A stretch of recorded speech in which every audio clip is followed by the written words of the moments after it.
ஆயக்கலைகள் 64 அதில் ஆணும் பெண்ணும் அறிந்தது எத்தனை ரகசிய கேள்விகள். உலகெங்கிலும் உள்ள வசந்த் தொலைக்காட்சி நேயர்களுக்கு வணக்கம். இது உங்கள் ரகசிய கேள்விகள். நம்ம கணவனை காதலிப்பதற்கு 100 வழிகள் பற்றி பேசிக்கிட்டு இருக்கோம். காதலிக்கக்கூடிய உள்ளங்கள் தைரியமாக எதை வேணாலும் பேசலாம், தைரியமான முடிவெடுக்கலாம். காதலிக்கும் போது பெரிய பிரச்சனைகள் வர்றதில்லை. ஆனால் கணவன் மனைவி ஆகி அவர்களுக்குள்ள சண்டை மன வருத்தங்கள்லாம் வந்த பிறகு வார்த்தைகளை பேசுகிறதுக்கே பயந்துக்கிட்டு இருப்பாங்க. ஏதாவது பேசுனா அது தவறாக புரிந்து கொள்ளப்படுவோம் அப்படின்னு. பல சினிமா படங்களில் நண்பன் பற்றி பேசும்போது ஏன்னா நட்பு ரொம்ப உயர்வானது அப்படின்னு ஏன் பேசுகிறாங்க அப்படின்னா, நட்பில் எப்பயுமே இந்த விஷயம் தொடர்ந்துக்கிட்டே இருக்கும். நட்பில் நல்ல விஷயங்களை தான் நிறைய பகிர்ந்துக்கிறாங்க. குறைகள் ரொம்ப பெரிய அளவுக்கு அவர்கள்ட்ட, ஏன்னா தொடர்ந்து அவங்க 24 மணி நேரம் ஒன்றா இருக்கிறதுல குறைகளை ரொம்ப பகிர்ந்துக்கிறதுல மனம் விட்டு பேசுவது. அதில் ஒரு விஷயம் என்னென்னா, தான் இன்றைக்கி சொன்ன விஷயத்தை பின்னால் தனக்கு எதிராக பயன்படுத்த மாட்டார்கள் என்ற உணர்வு இருக்கும். காதலர்களுக்கும் அந்த ட்ரஸ்ட், அதுக்கு பேர் தான் ட்ரஸ்ட்டுன்னு சொல்கிறோம். அந்த ட்ரஸ்ட்டு காதலர்களுக்கும் இருக்கும். ஆனால் கணவன் மனைவியாக நேரடியாக இணைகிறவர்களுக்கு, காதலிக்காமல் கணவன் மனைவியாளர்களுக்கு அந்த ட்ரஸ்ட்டுன்ற காம்பனன்ட் மிஸ்ஸிங். அப்படியே அவங்க சேர்ந்து வாழ ஆரம்பிக்கும்போது மனம் விட்டு மனதில் இருக்க எல்லா எண்ணங்களையும் பகிர்ந்து கொள்ளுதல் அப்படின்றது அவங்களுக்கு ஒரு சாத்தியம் இல்லாத விஷயமாகவும் சில நேரம் அப்படியே அந்த வாழ்க்கை தொடர ஆரம்பித்தோம். அந்த மாதிரியாக இருக்கும்போது தான் பேசுகிற விஷயம் தவறாக புரிந்து கொள்ளப்படலாம், தனக்கு எதிராக பின்னால் பயன்படுத்தப்படலாம் என்ற உணர்வு இருக்கும் 2 பேருக்குமே. அதனால் இவங்க ரொம்ப மனம் திறந்து பேசுகிறதுன்றதை ரொம்ப வச்சுருக்க மாட்டாங்க. ஒரு காலர். ஹலோ சார், நான் கைப்பழக்கம் பழகிறேன் சார். நல்லதா சார்? கைப்பழக்கம் நல்லதோ கெட்டதோ இல்லைங்க, அது இயல்பானது. உலகத்தில் இருக்க எல்லா ஆண்களுமே கைப்பழக்கம் பண்ணுறாங்க. இது இதனால் எந்த தீமையும் இல்லை. இதில் தீமை இருக்குதுன்னு யாராவது சொன்னாங்கன்னா அவங்க போலி மருத்துவர்கள். நீங்கள் அந்த மாதிரி அவங்கள அவங்க விஷயம் தெரியாதவங்க போலி மருத்துவர்கள்னு எடுத்துக்கலாம். இது நல்லதோ கெட்டதோ இல்லை, அது இயல்பானது. எனக்கு 5 விரல் இருக்கிறது நல்லதா கெட்டதான்னா அதில் என்ன கேள்வி? அது இயல்பானது. அது நல்லதா கெட்டதான்றதில் என்ன இருக்குது? அதுபோல் சுய இன்பம் என்பது இயல்பானது, அது நல்லதும் அல்ல கெட்டதும் அல்ல.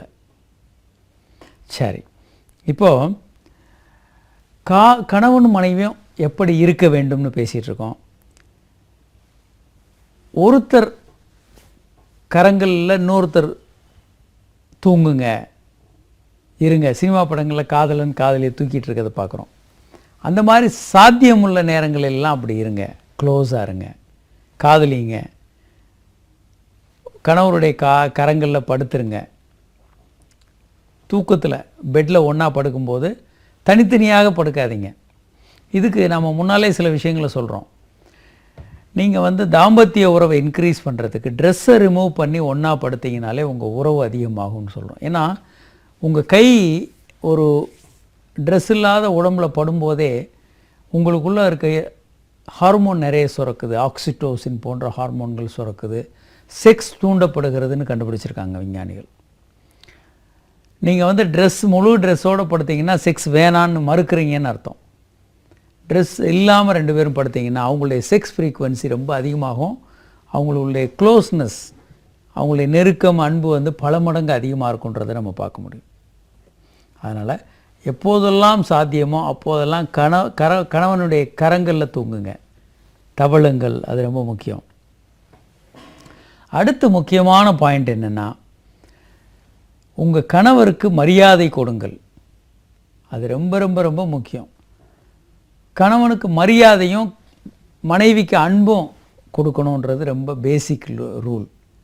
பொதுவாக மரியாதை கொடுக்கல அப்படின்னா கணவர்கள் ரொம்ப பெரிய அளவுக்கு மனதளவில் பாதிக்கப்படுவாங்க, அன்புள்ளன்னு நினச்சிக்குவாங்க. ஸோ எப்போதும் உங்கள் கணவரை அன்போடு நடத்துங்க, மரியாதையோடு நடத்துங்க. நெகட்டிவாக கிரிட்டிசைஸ் பண்ணுறது, கிண்டல் அடிக்கிறது, நக்கல் அடிக்கிறது, மற்றவங்க முன்னால் தாழ்த்தி பேசுகிறது, இதெல்லாம் அவங்களுடைய மன தைரியத்தை குலைத்து விடும். அவங்களுடைய பல்வேறு வகையில் ஆண்களை பாதிக்கும். அவங்களுடைய முழுமையான திறமையை வெளிப்படுத்த முடியாது. ஒரு காலர் இருக்காங்க. ஹலோ.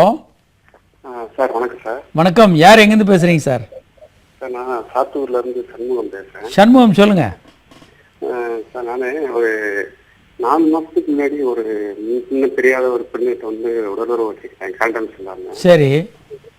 அது எய்ட்ஸ் எதுவும் இருக்குமானோ பயமா இருக்கு. அது எத்தனை நாள் சார் அந்த பாதிப்பு தெரியும்? நீங்கள் ஒரு 72 மணி நேரத்திலே கூட P24 ஆன்டிஜென் டெஸ்ட் எல்லாம் எடுத்தீங்கன்னா தெரியும். இல்லை சார், நான் நேற்று கூட எடுத்தேன். நேற்று எடுத்ததுல நான் ரியாக்டிவ் தான் வந்துச்சு. இல்லைங்க, P24 ஆன்டிஜென் எடுக்கணும். ஸ்பெசிஃபிக்காக ஹெச்ஐவிக்கு வேணும்னா P24ன்னு எடுக்கணும் நீங்கள். P24 ஆன்டிஜென் டெஸ்ட் எடுக்கணும். ஜென்ரலான டெஸ்ட்டு எலிசா டெஸ்ட் எடுத்தீங்கன்னா 6 மாதங்கள் வரைக்கும் நீங்கள் வெயிட் பண்ணிட்டு எடுக்கணும். சரி சார். சாதாரண டெஸ்ட் எடுக்கும்போது. சரி சார். இது ஒரு ஸ்பெஷல் டெஸ்ட். இது வந்து 72 மணி நேரத்தில் தெரியும்.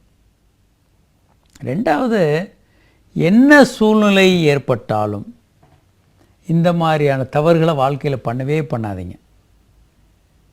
பல நேரங்களில் சின்ன சின்ன விஷயங்கள்லாம் மனதில் பயத்தை உண்டு பண்ணிடும். நமக்கு பணம் இன்வெஸ்ட் பண்ணுறோம், 1 லட்ச ரூபா இன்வெஸ்ட் பண்ணுறோம், அவன் வந்து ஏமாற்றிட்டு ஓடிடுறான். இந்த மாதிரி பல விஷயங்கள் எல்லாம் நம்ம ரிஸ்க்குன்னு நினைக்கிறோம். அதெல்லாம் ரிஸ்க் எடுக்காமல் அப்படி ரொம்ப பாதுகாப்பாக இருப்பாங்க நிறைய பேர். முன்ஜாக்கிரதை முத்தன்னாவா. ஆனால் வாழ்க்கையில் யாருன்னே தெரியாத ஒரு பெண்ணோட செக்ஸ் பண்ணுறோன்னு எளிமையாக சொல்கிறாங்க. இதுதான் மிகப்பெரிய ரிஸ்க்கு. அதே மாதிரி ரோட்டில் வந்து கண்ணா பின்னான்னு வண்டியை ஓட்டிகிட்டு போகிறது, இது மிகப்பெரிய ரிஸ்க்கு. பார்த்தோம் சமீபத்தில் நடந்த ஒரு ஃப்ளைஓவர்லேருந்து கணவனும் மனைவியும் பைக்கிலேருந்து அப்படி விழுந்து 2 ஆபத்தான நிலையில் இருக்காங்கன்னு பேப்பர்லாம் வந்தது. அதுதான் ரிஸ்க்கு. ரோட்டில் நம்ம பண்ணுற தவறான டிரைவிங் வாழ்க்கையில் மிகப்பெரிய ரிஸ்க்கு.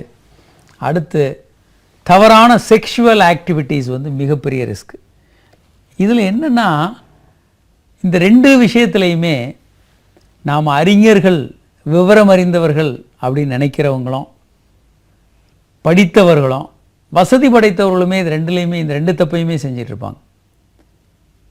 ரொம்ப BMW ஆடின்னு சொஃபஸ்டிகேட்டடான காரில் போய் நிற்கிற லாரிக்கு பின்னால் போய் இடிக்கிறது, வேகமாக போய் 100 கிலோமீட்டரில் போய். அதே மாதிரி இங்கேருந்து போனாங்கன்னா நேராக வெளிநாடு, எந்த நாட்டுக்கு, ஃப்ரான்ஸுக்கு போனாலும் சரி, எந்த நாட்டுக்கு போனாலும் சரி, அங்கே போய் பெண்களோட உறவு வச்சுக்கிறது, அப்புறம் பயந்து திரும்ப வர்றது ரொம்ப ரொம்ப ரொம்ப காமன். நம்ம நினைக்கிறதோட பல மடங்கு அதிகமாக இருக்குது. வெளிநாடு போயிட்டாலே உங்களுக்கு வந்து செக்ஸ் வெளியே வச்சுக்காமல் இருக்கிறவே முடியறதில்ல.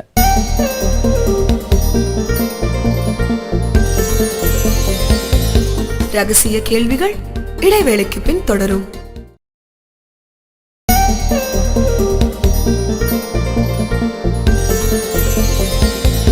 ரகசிய கேள்விகள் தொடர்கிறது. ஒரு காலர் இருக்காங்க. ஹலோ. ஹலோ, யார் பேசுகிறீங்க சார்? எங்கேருந்து பேசுகிறீங்க? நாங்கள் திருவள்ளூர்லேருந்து பேசுகிறோம் சார். சொல்லுங்கள் சார். சார், என் ஒய்ஃபுக்கு வந்து ஒரு 3 மாதம் முன்னாடி ஆப்ரேஷன் பண்ணாங்க சார். ஓகே. அது வந்து இப்போ வந்து 3 மாதம் கழிச்சு உடலுறவு பண்ணலாமாங்களா பண்ணக்கூடாதுங்களா சார்? என்ன ஆப்ரேஷன் பண்ணாங்க? குடும்ப கட்டுப்பாடு சார். பண்ணலாங்க. ஒய்ஃபுக்குன்னா நீங்கள் 1 மாதத்துலேயே கூட நீங்கள் செக்ஸ் வச்சுக்கலாம். அவங்க காயமெல்லாம் குணமடைஞ்ச உடனே நீங்கள் செக்ஸ் வச்சுக்கலாம்.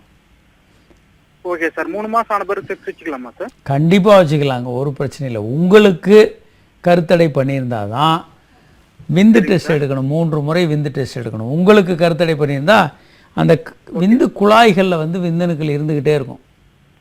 சரிங்க சார். இன்னைக்கு உருவாகிற விந்து வெளியே